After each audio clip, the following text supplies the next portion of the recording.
వచ్చి కావచ్చు, or else మీరు ఎప్పుడైనా కలిసినప్పుడు కావచ్చు, గుర్తు చేసి మరి అప్రిషియేట్ చేయడం? యాక్చువల్లీ అంటే పర్టికులర్‌గా వాళ్ళు రావడానికి కాదు గానీ, ఫంక్షన్‌లో ఇప్పుడు ఈవెన్ మన చిరంజీవి గారిని ఒక ఫంక్షన్‌లో కలిసినప్పుడు నేను చెప్పడం జరిగింది. ఒక వేటూరు గారికి ఫెలిసిటేషన్ చేస్తున్నారు ఒక ఫంక్షన్‌లో. ఆ ఫంక్షన్‌లో నేను ఆయన ముందుంటే వెనక నుంచి ఇలా ఇస్తాలు చెయ్యేసి ఇలా పెట్టి పిలిచి వెనక్కి తిరిగారు ఆయన. తిరిగితే నేను పలానా పాట నేను పాడాను సార్ అనంగానే ఓహ్! అని చెప్పి నా మొహంలో ఎక్స్‌ప్రెషన్ ఆశ్చర్యం ఇదయ్యి ఇలా చేయి పెట్టుకొని పెట్టి హగ్ చేస్తున్నాడు ఇట్లా ఆయన.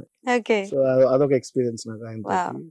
నా నా ఒక బ్యాడ్ లక్ ఏంటంటే ఇప్పుడు అన్ని 'నాగార్జున' గారికి ఆల్మోస్ట్ 5, 6 సాంగ్స్ పాడాను నేను. ఓహ్! బట్ 'నాగార్జున' గారిని కలవలేకపోయాను. అది వింత. ఎందుకో సందర్భం కుదరలేదు ఎందుకో. నేను ఇంకా 'సుమంత్' గారిని కలిసాను. హ్మ్. 'సుమంత్'కి పాడాను నేను 4, 5 పాటలు 'సుమంత్'కి పాడాను. హ్మ్. ఐ 'సుమంత్' థింక్ గారు 'గౌరీకి' కదా? 'సత్యం' ఫస్ట్, తర్వాత సత్యం. 'గౌరీ', 'చిన్నోడు' అనే సినిమాలో పాడాను, 'పౌరుడు' అనే సినిమాలో పాడాను. సో, 5, 6, 4 సినిమాలు పాడాను. ఓకే. 'సత్యంలో' 'I'm in love' Chakri wow! గారి మ్యూజిక్‌లో. సో, 'సుమంత్' బాగా క్లోజ్ నాకు. 'సుమంత్' బాగా పరిచయం. అక్కినేని నాగేశ్వరరావుని కూడా కలిసాను నేను అక్కడికి. అదేంటది నాగార్జున గారిని నాగార్జునని కలవకపోవడం? కలవలేకపోయాను నేను. 'సుమంత్' గారితో 'సుమంత్' అన్నప్పుడు అన్నా కూడా అదేంటి అదేంటి నువ్వు కలవలేదా మోహన్ కలవలేదా అదేంటి ఇదేంటి ఆయన షాక్ అయ్యాడు 'సుమంత్' ఒకసారి చెప్తే. ఓకే. అది కుదరల సందర్భం ఎందుకు అంటే ఫంక్షన్స్‌లో ఇప్పుడు మన 'మన్మధుడు' ఆడియో ఫంక్షన్‌లో ఉన్నారు అప్పుడు నాకంత ఇది లేదు. అంటే వెళ్ళిపోయి కలిసే అంత లేదు. కొత్తలో ఉన్నాం కదా! నాగార్జున వెళ్ళి డైరెక్ట్‌గా వెళ్ళి కలిసేసి అప్పుడు దేవి కూడా కొత్త అవ్వడం వల్ల తను ఇంట్రొడ్యూస్ ఏం చేయలే. ఆ ఫంక్షన్ చాలా చిన్నగా చేశారు. 'మన్మధుడు' ఫంక్షన్ అన్నపూర్ణ స్టూడియోలో ఒక చిన్న స్టేజ్ చేసి చాలా లో ప్రొఫైల్‌లో చేశారు ఆ ఫంక్షన్. మాస్ ఆడియో ఫంక్షన్‌లో కలిసాను. సెకండ్ ఇచ్చాను గానీ ఫోటో లేదు నాకు. ఇప్పటికి నాకు ఫోటో దిగలేకపోయా. ఆయనకి పర్టికులర్‌గా ఇంటరాక్ట్ అవ్వలేకపోయా. ఆయనతో ప్రాపర్‌గా ఇంటరాక్ట్ అవ్వలేకపోయాను. ఓకే. ఇప్పుడు ఆయనకు తెలుసు పలానా పాట పాడింది వీడని పలానా వాడు మన ఫంక్షన్ తెలుసు గానీ ఫిజికల్‌గా కలవలేదు ఇద్దరం. ఫిజికల్‌గా కలవలేదు. కలవడం ఓకే. కుదరలేదు. సందర్భం కుదరలేదు అది. నాగార్జున గారికి ఏ సాంగ్స్ పాడారంటే 'గుండెల్లో' అన్న సాంగ్ 'గుండెల్లో' ఒకటి తెలుసు. తర్వాత 'మాస్' ఓకే. 'మాస్‌లో' తర్వాత 'భాయ్' అనే సినిమా వచ్చింది తర్వాత. హ్మ్. 'రాజన్నలో' పాడాను ఒక బిట్. అది ఆయన మీద ఉండదు. బట్ వేరే సోలో రాజన్న. బిట్ ఒకటి ఉంటది. But okay. 'రాజన్నలో' పాడాను. 'భాయ్' అనే సినిమా వచ్చింది నాగార్జున అందులో పాడాను. ఓకే. అండ్ అలాగే ఇప్పుడు రీసెంట్‌గా ట్రెండ్ అవుతున్న సాంగ్ ఇన్‌స్టాగ్రామ్‌లో వెంకటేష్ గారిది 'తులసి' మూవీలో 'వెన్నెలింత వేడిగా' అదే కదా! ఒక 2 లైన్స్ పాడండి. తర్వాత మాట్లాడదాం దాని గురించి. వెన్నెలింత వేడిగా ఎండ ఇంత చల్లగా ఉండేలాగా చేసావే ఓ ప్రియా, చేదు ఇంత తీయగా బాధ కూడా హాయిగా ఉంటుందని నేర్పావే ఓ ప్రియా, చీకట్లో సూర్యుడు పొద్దున్నేమో జాబిల్లి వచ్చాయే నువ్వే నవ్వంగా, నేలపై మేఘాలు ఆకాశంలో గోదారి చేరాయే నిన్నే చూడగా, వెన్నెలింత వేడిగా ఎండ ఇంత చల్లగా ఉండేలాగా చేసావే ఓ ప్రియా. వావ్! Super sir. అండ్ అంటే లైక్ వెంకటేష్ గారితో కలవడం, మాట్లాడడం కలిసాను లాంటివి? వెంకటేష్ గారికి 1, 2 సందర్భాలు కలిసాను. ఆయనకు తెలుసు పరిచయం అంటే పరిచయం చేశారు. వేరే కామన్ ఫ్రెండ్ ద్వారా పరిచయం జరిగింది. కలిసాను ఆయన వెంకటేష్ ఆయన గారిని ఇచ్చిన కలిసాను. అప్రిషియేషన్ ఏంటి?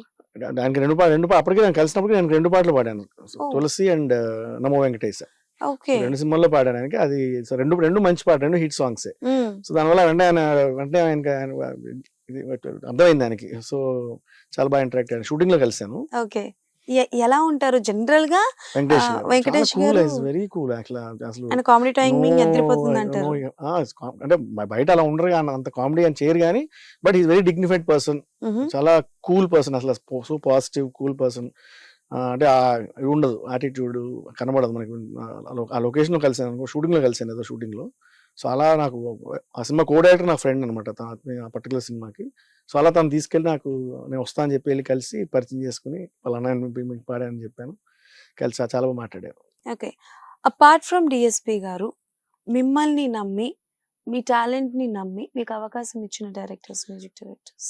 ఫస్ట్ యాక్చువల్లీ ఫస్ట్ సినిమా ఆర్‌పీకి పాడాను. ఆర్‌పీ గారికి పాడాను. బట్ అన్‌ఫార్చునేట్‌లీ తర్వాత కుదరలేదు. ఎందుకో మరి అది నాకు తెలీదు. అది ఆయన్ని అడగాలి. నాకు తెలీదు.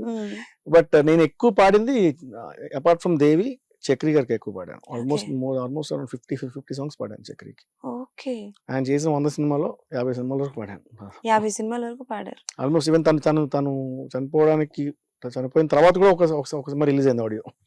ఓహ్! లాస్ట్‌లో ఇంకా ఎక్కువ పాడాను యాక్చువల్లీ. లాస్ట్ 2, 3 ఇయర్స్ టైంలో అయితే ఎక్కువ పాడాను ఆయనకి. ఓకే. మీరు పాడిన పాట సూపర్ హిట్ అయింది. బట్ అది మీరు పాడారని చాలా మందికి తెలియదు. ఏం సాంగ్ అయ్యుండొచ్చు? ఉన్నాయి అలా చాలా అలాంటివి ఉన్నాయి, చాలానే ఉన్నాయి. చెప్పాలంటే 143 సినిమాలో ఒకటి, 143లో తాతడిన సాంగ్ ఉంటుంది. తాతడి వెంట పడి అది చంపుతున్నాడు. చాలా మందికి ఇంకా ఇప్పటికీ నేను పాడానంటే ఎవరు నమ్మరు అది. ఓ, అప్పుడైతే అసలు నమ్మలేదు. ఓకే. ఇప్పటికీ చాలా మందికి ఉంది ఆ డౌట్ నేను పాడానని. పాట అందరికి తెలుసు. ఆ, ఇప్పుడు ఏంటంటే డెప్త్ అందులోకి వెళ్ళి చూస్తే కానీ పాడింది నేనని చాలా మంది తెలియదు. ఓకే. అంటే అది యాక్చువల్లీ చక్రి గారు ఆయన పాడదాం అనుకున్న పాట అది. ఒక క్యాజువల్ ట్రై చేశాడు నాతోటి, ఉమ్, సార్ వెళ్ళి పాడు చూద్దాం ఒకసారి ట్రై చేద్దాం అన్నాడు. ఉమ్. అలా వెళ్ళి పాడాను. అది అనుకోకుండా అది జగన్ గారికి కూడా నచ్చింది. అలా ఓకే అయిపోయింది అది. అది ఓకే. చాలా క్యాజువల్ గా ఓకే, ఎక్స్పెక్ట్ చేయలే నేను అది ఉంటుందని కూడా ఉమ్. ఎక్స్పెక్ట్ చేయలే. చాలా క్యాజువల్ గా పాడాను అది.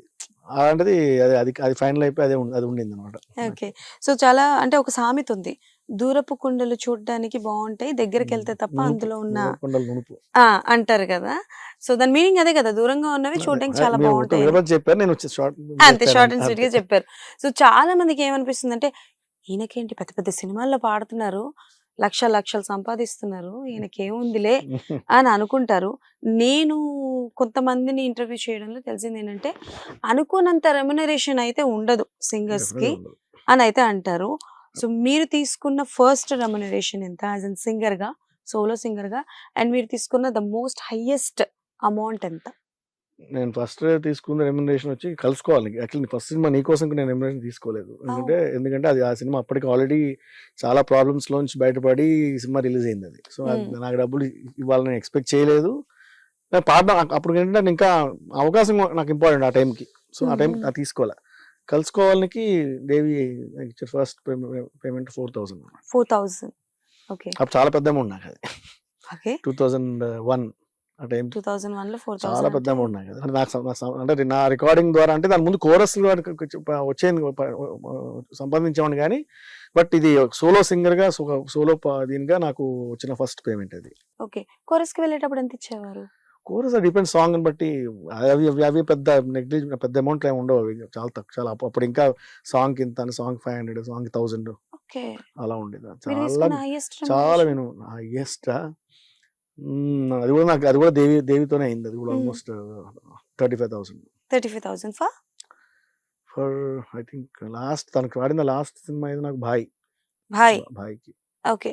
సో అంటే ఇంత టాలెంట్ ఉంది, మీరు పాడిన పాటలన్నీ కూడా super hit songs, but still అంటే లైక్ పెద్ద సినిమాస్ లో, పాన్ ఇండియా లాంటి మూవీస్ లో ఇప్పటి వరకు వేణు గారు కనిపించుకోవడానికి, ఆయన పాట వినిపించుకోవడానికి రీజన్ ఏమై ఉండొచ్చు? అంటే నేను అంత అంటే ఇప్పుడు ఒకటేంటే నా కెరీర్ స్టార్ట్ అయింది ఆల్మోస్ట్ 2000s లో స్టార్ట్ అయింది. పాన్ ఇండియా అనేది మనకి ఇప్పుడు లాస్ట్ ఈ 5-6 ఏళ్ళు 10 ఏళ్ళ లోపల వచ్చింది కదా. సో నేను నా కెరీర్ ఆల్మోస్ట్ ఇప్పటికీ ఉన్నాను, పాడుతున్నాను. బట్ స్టిల్ ఏంటంటే ఇప్పుడు జనరేషన్స్ మారుతుంటాయి. ఇప్పుడు మా తర్వాత 2 generations వచ్చాయి. ఇప్పుడు 3rd generation నడుస్తుంది చెప్పాలంటే. అంత ఫాస్ట్ గా ఒకప్పుడు ఏంటి ఒక ఆల్మోస్ట్ ఒక 25 ఏళ్ళు 30 ఏళ్ళు ఒకళ్ళే ఉండేవాళ్ళు సింగర్. అవును.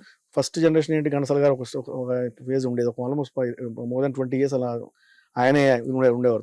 తర్వాత అంతా మొత్తం బాలు గారు ఉండేది. ఈ కొత్త సింగర్స్ ట్రెండ్ స్టార్ట్ అయిన తర్వాత ప్రతి 10 years కి మనకి జనరేషన్స్ మారిపోతున్నాయి. ఇప్పుడు ఇంకా ప్రతి 2-3 ఏళ్ళకి మారిపోతుంది జనరేషన్. ఎందుకంటే ఈ ప్లాట్ఫామ్స్ ఎక్కువైపోయాయి కదా, కాంపిటీషన్స్ ఎక్కువయ్యాయి, పాడేవాళ్ళు ఎక్కువైపోయారు, అవేర్నెస్ ఎక్కువైంది. సో నేర్చుకునే వాళ్ళు ఎక్కువయ్యారు. సో మీరు చూస్తే ప్రతి ఛానల్లో కాంపిటీషన్ వస్తుంది. True. ఒక్కొక్క ఛానల్ నుంచి డజన్ల కొద్ది సింగర్లు బయటకు వస్తున్నారు. సరే అందులో ఎంతమందికి అవకాశం వస్తుంది పక్కన పెడితే, ఆప్షన్స్ ఎక్కువైపోయాయి. అందరికీ ఉన్నాయి అవకాశాలు. మా టైంలో ఏంటంటే లిమిటెడే. తెలుగు వరకే ఎక్కువ ఉండేది. తెలుగు పాట ఉండేది. నేను కొన్ని కన్నడ పాటలు కూడా పాడాను, కొన్ని కన్నడ సినిమాలు కూడా పాడాను.